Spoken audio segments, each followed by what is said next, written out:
Bonjour, c'est Jean-Pierre Martinez du site espritdelanature.fr pour Immédiat. Une chronique qui va parler de karma, de vie antérieure, peut-être même d'ailleurs de vie postérieure, allons savoir.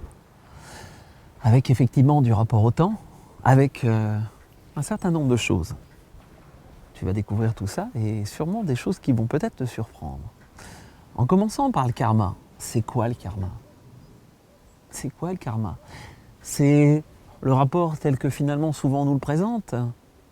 Le côté de, en résumé, t'as pas été gentil dans cette vie-là, donc tu vas payer, et donc tu vas avoir une incarnation qui va être difficile. Tu vas vivre des choses difficiles parce que t'as pas été gentil. Ça serait pas un léger côté culpabilisant, un léger côté judéo-chrétien, un léger côté papa contrôlant, maman autoritaire, ou inversement. On va le reprendre. Si on parle de karma, on rentre dans une logique d'incarnation successive. Si on rentre dans une logique d'incarnation successive, on est dans une logique de niveau. La logique de bien ou de mal, elle est présente ici et maintenant, dans ce niveau de réalité. Ok? Là, qu'est-ce que je fais? Moi. Qu'est-ce qu'effectivement je mets en œuvre? Si je vais taper sur mon voisin, si je vole quelque chose, si je blesse quelqu'un, si... Est-ce que j'ai envie de vivre dans ce monde-là? Je peux dire, ben non, j'ai pas envie de vivre dans ce monde-là. Donc là, il y a une logique de quoi? D'action et de conséquences. Bien évidemment. Bah oui, si je tue quelqu'un, j'ai toutes les chances de potentiellement me faire attraper, de finir en prison. Action, conséquence. Normal. Il y a une faute, parce que dans ce niveau de réalité, ça s'appelle une faute. Ça s'appelle quelque chose qui n'est pas acceptable dans la norme telle qu'elle est posée, dans un certain cadre. Si vous tuez quelqu'un sur un champ de bataille, vous pouvez avoir une médaille. Mais bon, voilà, il ne faut pas confondre. Si vous massacrez votre voisin à coups de bêche, ou un coup de fusil de chasse, normalement, vous n'avez pas une médaille. Voilà. Même s'il était très enquiquinant, même comme ça, non. Ok? Ok, donc ça, c'est ce niveau-là. On peut dire qu'au niveau de l'énergie, si vous rentrez dans de l'agression, ok, au niveau énergie, ça ne va pas forcément être très très cool non plus. Il va y avoir effectivement destruction du vivant, etc. Non, c'est pas top non plus. Si on se met au niveau des structurants potentiels d'évolution, c'est quoi ça? C'est quelque chose que j'ai découvert. Alors découvert, c'est pas du nouveau, en fait ça date de super longtemps, mais c'était juste pas accessible pour l'humain. Et ce niveau des structurants potentiels d'évolution, comme son nom l'indique, c'est quelque chose qui structure un potentiel d'évolution. Ok? Il n'y a pas de polarité. Quelle que soit l'expérience qui va être vécue, elle va amener quelque chose d'utile pour l'évolution. Donc là, la logique de dire il y a du bien ou du mal, il n'y en a plus. Ok? C'est pour faire le tri. En fait, pourquoi je rentre dans tous ces détails, et je n'ai pas fini les différents niveaux, c'est pour faire le tri entre le côté mais tout est parfait. Non mais, bon, ok, c'est facile de dire tout est parfait. Mais à quel niveau on se place? Ok? Donc là, on va dire que j'étais sur énergie, voilà, expérience, énergie, polarisée, SPE, la polarité disparaît. Si je me mets au niveau de l'âme, au niveau de l'âme, je vais dire, qu'est-ce qui a été bien ou pas bien? Est-ce que l'âme a une logique de morale telle qu'on la conçoit? C'est quoi le but d'une âme? Pour moi, le but d'une âme, par rapport à différentes expériences que j'ai pu avoir, personnellement, en accompagnant des gens, en voyant tout un tas de choses au niveau énergétique qui remontent, c'est d'accumuler des expériences. C'est de vivre une diversité d'expériences. Bonnes, mauvaises. Ça n'a juste pas de sens. C'est juste une diversité d'expériences. Donc là, cette logique de polarité, cette logique de bien ou de mal, cette logique je vais faire du karma et je vais avoir quelque chose à payer, ça n'a juste aucun sens. Ça n'a juste aucun sens. C'est l'épouvantail qu'on montre au petit enfant pour pas qu'il fasse une connerie. Et ce qui a pu être super utile y compris pourquoi il y a des traditions multimillénaires qui en parlent, peut-être que ça a juste permis que cette humanité sorte d'une logique à l'animalité. Donc ça peut être très intéressant. Après, ok, là on est maintenant. Je prends conscience de, effectivement, dans quel monde j'ai envie de vivre. Dans un monde de bienveillance, dans un monde de partage. Ok. Donc ce côté de karma, ça, le fait de, finalement, alors de s'en affranchir, de changer de regard, ça permet quoi? Ça permet aussi de changer de regard sur les gens. Et de sortir aussi du côté de, du coup, il y a du bien, du mal, et il faut châtier le mal.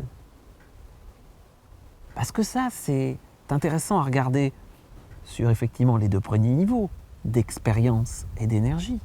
Mais au niveau de l'âme, ça n'a plus de sens. Puisque le méchant bourreau, il vit une expérience.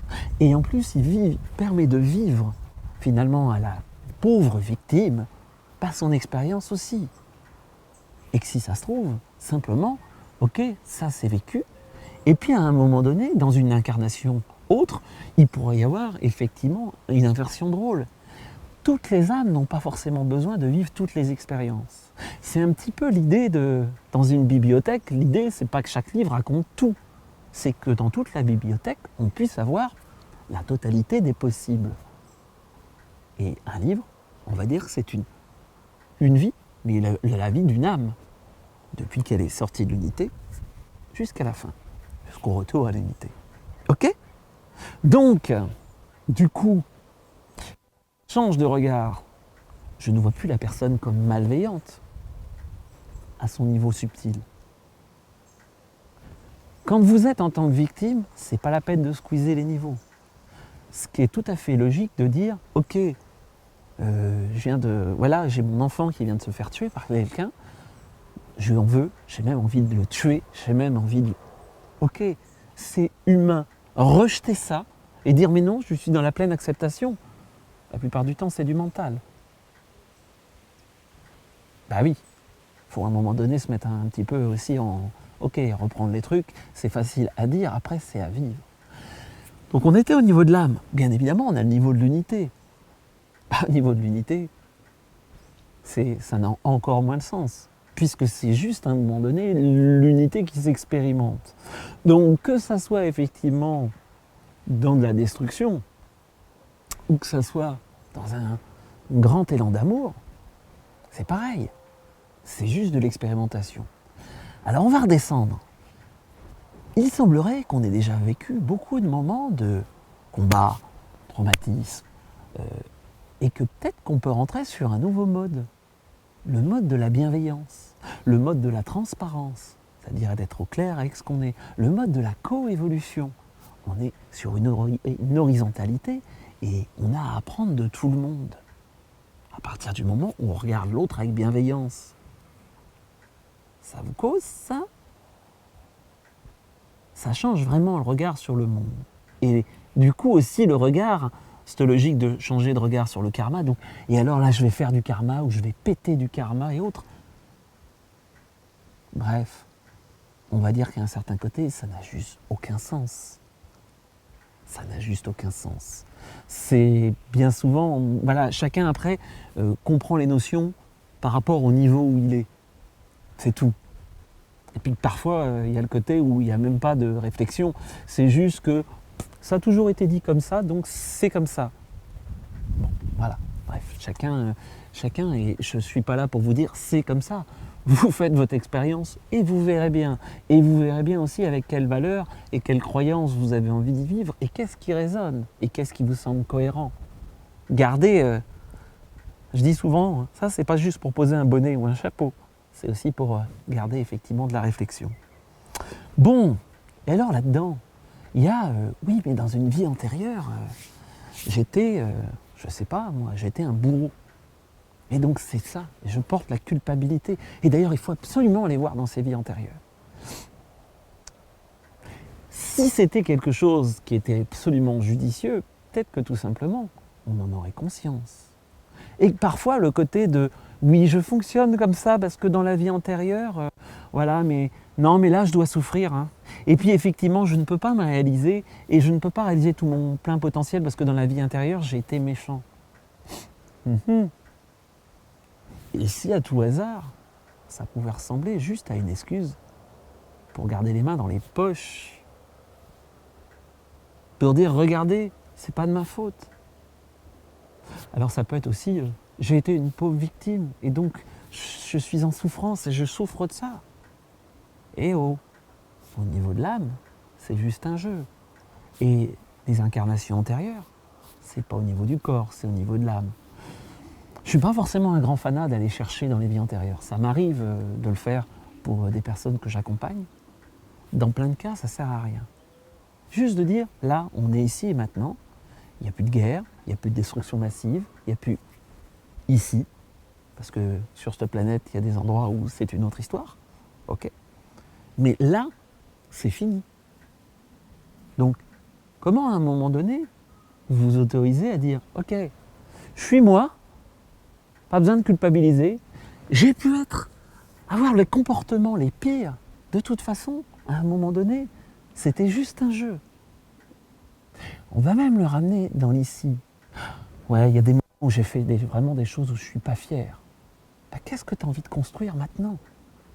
Ouais, tu comprends, j'ai fait, je sais pas, j'ai fait de la culture, j'ai favorisé, j'ai bossé dans le pétrole, j'ai bossé dans les palmiers à huile, j'ai bossé dans le nucléaire, j'ai bossé en bourse à faire du trading haute fréquence, et que je me rends compte que tout ça, ça va pas super dans le vivant. Et alors, tu vas te fouetter ou simplement de qu'est-ce que tu as envie de vivre là maintenant de constructif et qui puisse permettre effectivement d'amener vraiment quelque chose et quelque chose d'utile pour finalement la communauté.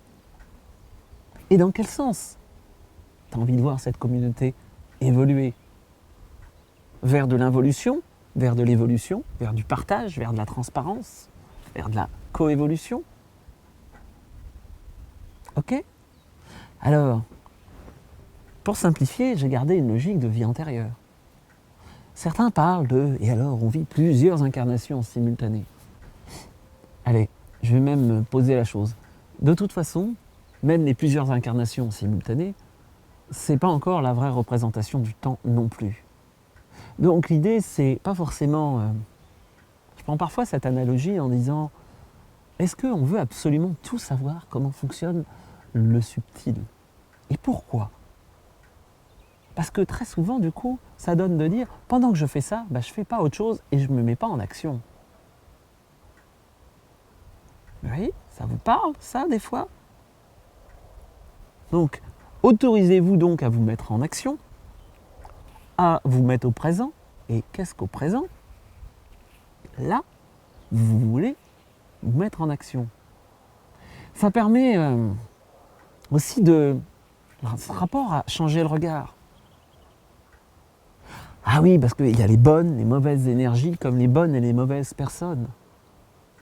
Les énergies qui sont effectivement malveillantes. Et d'ailleurs, c'est à cause d'elles. C'est à cause d'elles si effectivement je m'en sors pas. C'est à cause d'elles si je suis pas bien là où je suis. C'est à cause d'elles si...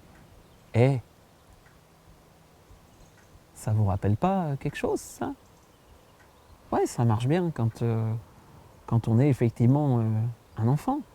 C'est pas moi, c'est l'autre. C'est à cause de l'autre. D'accord. Et reprendre un peu de responsabilité. Alors j'entends que ce message de reprendre de la responsabilité, il n'est pas top. Il n'y a pas d'énergie malveillante. Alors, ça c'est le grand 1. En grand 2, parfois on peut avoir un doute. On croirait que, relisez le grand 1, il n'y a pas d'énergie malveillante. J'entends que ce message en fait péter des plombs à certains, parce qu'en plus, il y a des sauveurs qui créent leur monde à sauver. C'est-à-dire que quand on rentre dans une logique de nettoyage et de dire qu'il y a des énergies malveillantes et qu'il faut les chasser, qu'il faut les... à un moment donné, on se donne une importance. Regardez, moi je suis en capacité à faire ça, et enfin je vais sauver le monde. Ok. Mais est-ce qu'à un moment donné, j'agite pas un épouvantail en disant, regarde là, t'as vu?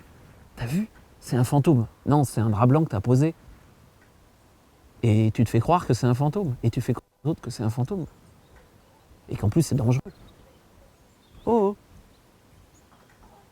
Donc, moi j'ai plein de personnes qui sont venues, qui étaient dans cette logique-là, y compris des thérapeutes, des formateurs, des géobiologues, des énergéticiens, qui sont sortis de cette logique, en partie, ou pas, qui parfois ont été heurtés, et puis après, la pratique leur a montré que, waouh, ça change la vie. Bah oui, ça change la vie. Bien sûr que ça change la vie. Parce que l'aversion, j'arrête de me battre. Et quand on vient aux personnes, mais enfin, il y a bien des personnes malveillantes et qui font le mal exprès. À quel niveau on se place?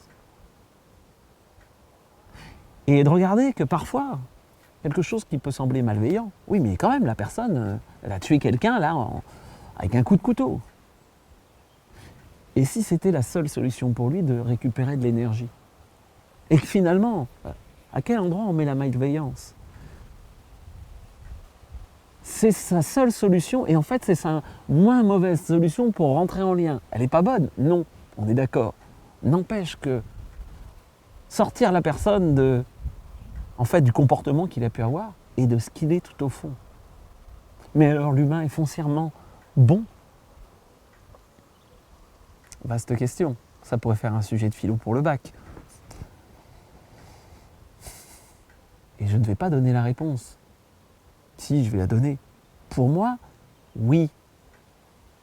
Mais il peut avoir des comportements complètement déliants et qui sont complètement condamnables et qui n'ont rien à faire dans cette société. C'est deux choses différentes. Bon, concrètement, parce que là j'ai fait du blabla, qu'est-ce que vous pouvez faire? Regardez chez vous. Regardez profondément, prenez le temps de dire « Ok, là ça vient d'où? Là ça vient de quoi? Je me sens gêné en action. Je me sens pollué par différentes énergies. » Et si au lieu de chercher à les chasser, si au lieu de chercher à dire « Ok, j'étais méchant dans une vie antérieure, j'ai un gros karma », eh bien, associez-vous, d'accord, qu'est-ce que j'ai bien pu faire? Et rappelez-le. Même si c'est que du mental, même si finalement c'est complètement du flan. Parce que ce qui est clair, c'est que le nombre de thérapeutes divers et variés qui travaillent sur les vies antérieures, et que c'est assez amusant parce que il y a des personnes qui ont été une multitude de choses différentes, a priori au même moment, c'est quand même surprenant. Et puis parfois, il y a surtout, c'est juste toutes les personnes qui vont voir certaines personnes, elles doivent vraiment attirer que des êtres exceptionnels, tous eu des incarnations complètement exceptionnelles. Bon, on arrête 2 minutes, on revient ici. Après, j'entends que le rapport à la fascination, c'est drôlement intéressant. Puis ça occupe, ça donne un but dans la vie. Si vous avez quelque chose comme ça qui vous embête, donc, appelez-le. Appelez-le, même dans un endroit, dire « Oh, j'ai une énergie négative ». Est-ce que vous vous mettez réellement en bienveillance? Appelez-le et puis, ok, mettez-vous même simplement sur un pied en équilibre. Et vous mettez sur un pied en équilibre. Oh, et vous fermez les yeux. Oh,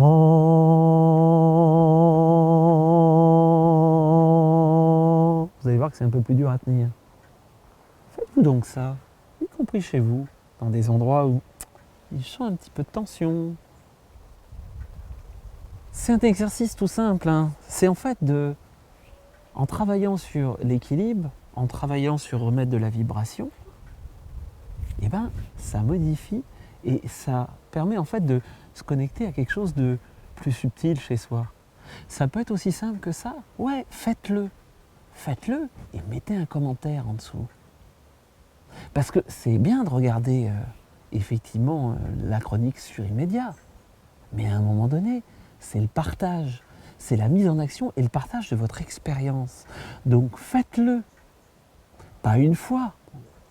Si vous avez une vraie problématique, faites ça sur au moins une dizaine de jours. Tous les jours, 5 minutes. Jouez. Jouez avec le son, jouez à rester en déséquilibre, jouez à bouger avec ce déséquilibre. Là, je suis que sur un pied. Jouez à vous mettre en mouvement. Non. Trouvez votre son qui correspond. Autorisez-vous en fait à faire quoi? À faire ce que vous n'avez pas l'habitude, à ne pas faire. Et pour attendre quoi? Eh bien lâchez le retour à l'attente du résultat. Et ça c'est super compliqué. Hein, c'est super compliqué. Ou au contraire, posez-vous le côté de « Non, mais là, je veux la grande libération. Ma grande libération. » Posez-vous un truc tellement énorme. Tellement énorme. Là, c'est ça. Hein. C'est ça que je veux. Et surtout, vous le répétez. Quand vous faites le « Ah !» Non, là, je veux ma grande libération à l'intérieur. Voilà, je veux effectivement rentrer dans la grande conscience. Je veux m'éveiller complètement. Je veux ma montée de Kundalini. Là, maintenant. Posez-vous ça. Parce qu'en fait, quelque part, c'est une autre manière de fonctionner. Parce que le côté de faire pour rien, ou au contraire, mettre tellement d'enjeux que ça en devient une caricature et que le mental, en fait, va lâcher. Ok ? Donc, passez donc en l'action. Mettez-moi vos commentaires. Bienveillance, bien évidemment. Transparence. Cela va de soi. Ou pas. C'est vous qui voyez. Si vous avez envie de lancer des tomates et que c'est bon pour vous, et ben après tout, c'est juste de l'expérience. Ok ? Bon, allez. À très bientôt sur espritdelanature.fr et sur Immédiat. Ciao, ciao.